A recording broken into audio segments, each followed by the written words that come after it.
Leslie, first of all, thank you for granting me this interview. Um, It's my pleasure, man. it's been a minute, man, since we've actually gotten time to It's sit and talk. And I think since the last time me and you spoke, so much has changed yeah, in your life. a I think whole bunch. from the music to everything. I mean, I see you gigging, touring all over the spot. First of all, ¿cómo te sientes? ¿Cómo te sientes? How has it I been? feel good, man. Me siento muy bien. Me siento que he crecido bastante. I've grown a whole bunch. I've matured a whole bunch. There have been, it's been a growing process. So for me, since the last time I saw you, I've grown as a person, not only as an artist, which is what most people, most of the audience gets to see that part, but as a person, internally, I've grown so much. So it's cool to come back here and talk to you again, because you always get the best out of me. Always. I enjoy that, man. And praise God that we get to we'll talk about not just music, but I guess the thing that people may not even know is you're a believer. Right. You sing worship. You do a lot of different things that people may not have an idea about. But as far as in talking about those things, how do you balance? Algo que siempre yo pienso, and I wonder sometimes, even seeing you're forever. I think I saw a concert you did in Chile or Peru. I don't know where it was at.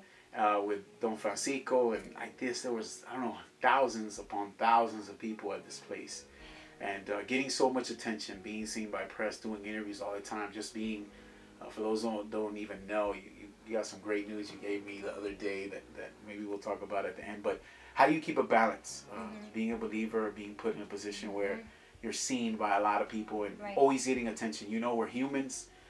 And getting constant attention from people from all over the spot. It's hard. How do you balance that thing? And I know you don't have to tell me a bad time, but how do you balance it en general con situaciones así? For me, one of the biggest things, being a believer, is obviously keeping my relationship with Christ constant all the time. Not only taking out time to pray, or taking out time to read, or taking out time to acknowledge him before I get out on stage, or before I do something huge, but having it be constant, like knowing that he's with me all the time, and having my eyes open to everyone, because there's a lot of situations that you're around lots of different people and you feel like, man, a lot of people think like you can't find God here, like, and really traveling and seeing so many different things and being in so many different situations and singing in a lot of places, it's amazing, the places where you find God, where you think, and in the people that you think you would least expect, and it really, I've always been a person to find something good in everyone, but I know there are a lot of people out there that think, they have these lines and these boxes for where God belongs, and my music and being able to take it so many places has shown me that he really has no box. He's everywhere. So that's a big part for me, is knowing that he's with me all the time. And another big part, with the attention and just having, press around me all the time, and having to do so many things on a day-to-day basis, my family is really, really important to me. Having them around me, having them as part of my team, is like one of the biggest blessings that I could have, because they preserve the person that I am. Like, they ground me. They don't ground me because I'm bad. I mean, they keep my feet on the floor, and they keep me centered. They keep me grounded. So that's really important to me as well. Have you ever, I think about this a lot, have you ever encountered a situation where someone that's not a believer, or you may not know, has asked you, are you a believer? Do they, I guess by some of the stuff you write, even on Twitter and stuff like that, have you ever encountered anything like that at a show, or maybe a person that's asking you, are you a Christian? Are you a believer? Has that ever come up?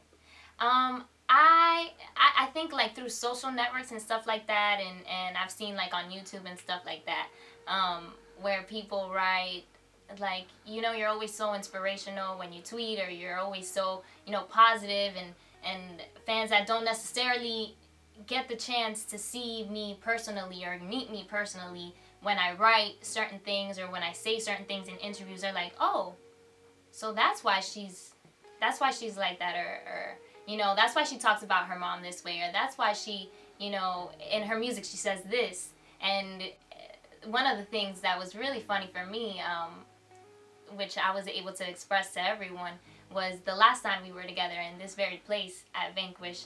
We recorded this acoustic session for Day One, which ended up being my second single. And it was funny when we started reproducing the song and made it into a bachata, and made it in Spanglish as well.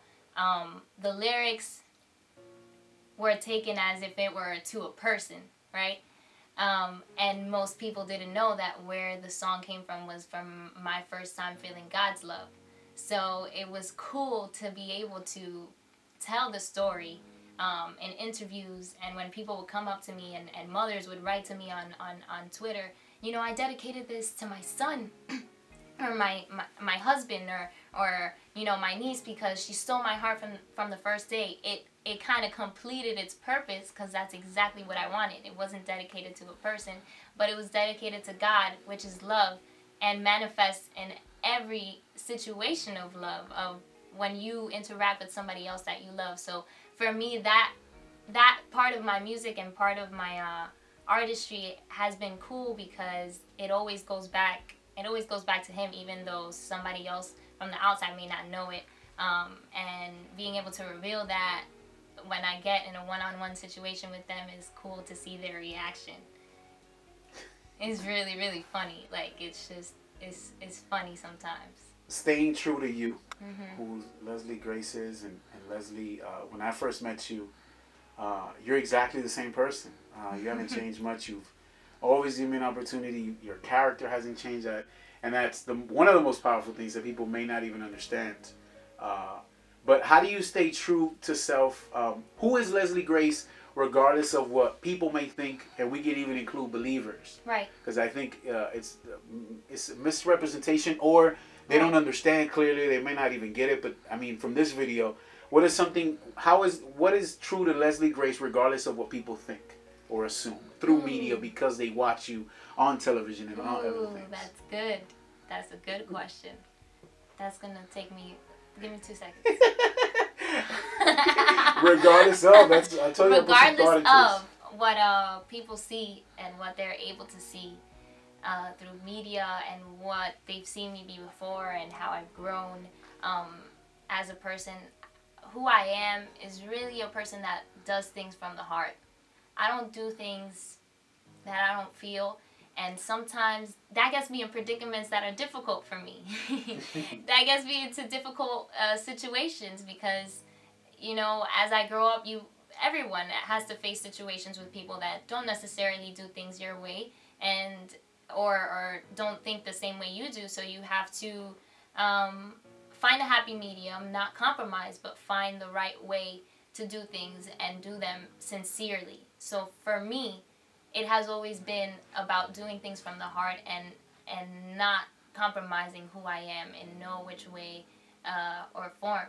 So when things are perceived on the outside as, oh, she's changing, look at her, they're changing her, and look at you know, how she's dressing now, or look at this video now, and look at the song that she's doing, it makes me laugh sometimes, because when someone changes, you would think that somebody's changing them, but really when I change, it's because I want to. Or when I grow, I wouldn't say change, when I grow as a person or as an individual and as an artist, it's coming from a very sincere place. So at the beginning, it was very hard for me at first, being able to have people understand that, going through lots of different processes in my life, and growing up as a young girl, as a teenage girl, and then growing up as an artist, which is a whole another factor, and growing up, you know, as a woman, for me, it was hard to let people know that, hey, I'm still the same person. I'm just going through the same changes you are in a very different way,